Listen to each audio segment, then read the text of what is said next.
রাগ করছো কেন? রাগ করবো না তো কি করবো? তুমি আমার সাথে ভালো করে কথাই বলো না। আরে কই ভালো করে কথা বললাম না।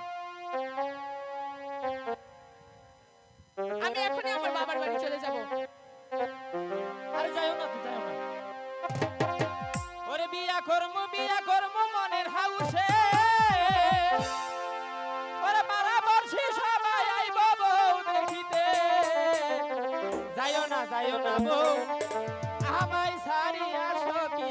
ছেড়ে দে বলছি।